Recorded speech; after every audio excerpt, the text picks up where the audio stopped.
Всем привет! Меня зовут Вера, и сегодня я хотела бы поговорить на одну очень важную тему, а именно пластик, но точнее его вред.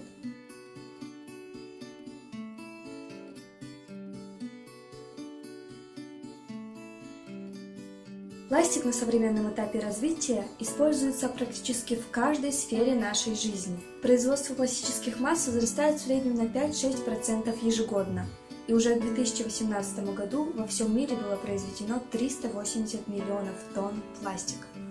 Полимеры производятся и используются начиная с 50-х годов. С тех времен было произведено 8,3 миллиарда тонн пластика. И если это не остановить, то уже к 2050 году эта цифра достигнет 34 миллиардов тонн. Если считать по объему, то человечество производит полимеров больше, чем выпускается в мире чугуна, стали и цветных металлов вместе взятых. И это понятно, ведь это прочный, легкий, износостойкий, ну и, конечно же, дешевый материал.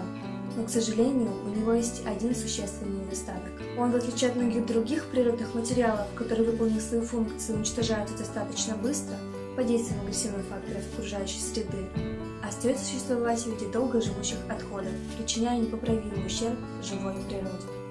И весь пластик, который не сожжен, весь до единого кусочка, не девается никуда. Свой земной путь он часто заканчивает в Мировом океане. Около 100 тысяч морских обитателей и около 1 миллиона морских птиц ежегодно умирают от пластика, который они проглотили. Плимутский университет в 2016 году опубликовал исследование, в котором говорится, что треть рыбы, выловленных в Соединенном Королевстве, содержит микрочастицы пластика, и что такими темпами к 2050 году в океане будет больше пластика, чем рыбы. То есть то, что мы выбросили, возвращается обратно в нашу же пищевую цепочку. Но это еще не все. Во время разложения из пластика в окружающую среду выделяются токсические вещества, которые отравляют почву и воду. Как же с этим бороться? Конечно же, эта проблема должна решаться на государственном уровне. Есть масса вариантов ее решения. Прекращение производства пластиковой тары и полиэтиленовых пакетов, по примеру Индии и Китая. Дальнейшая разработка биополимеров, то есть пластика, который разлагается в естественных условиях без выделения токсических веществ. Но что же можем сделать мы с вами, обычные люди, прямо сейчас?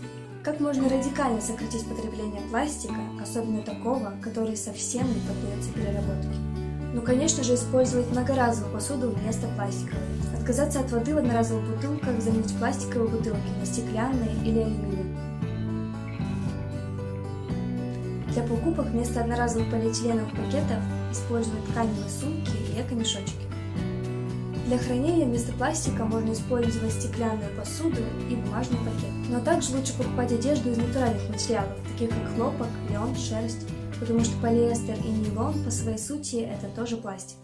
Знайте, что наше будущее зависит от тех действий, которые мы с вами предпринимаем сегодня. И если каждый из нас делает хотя бы один небольшой шажок в сторону чистой планеты, то мы сможем все исправить. Спасибо за просмотр и всем пока!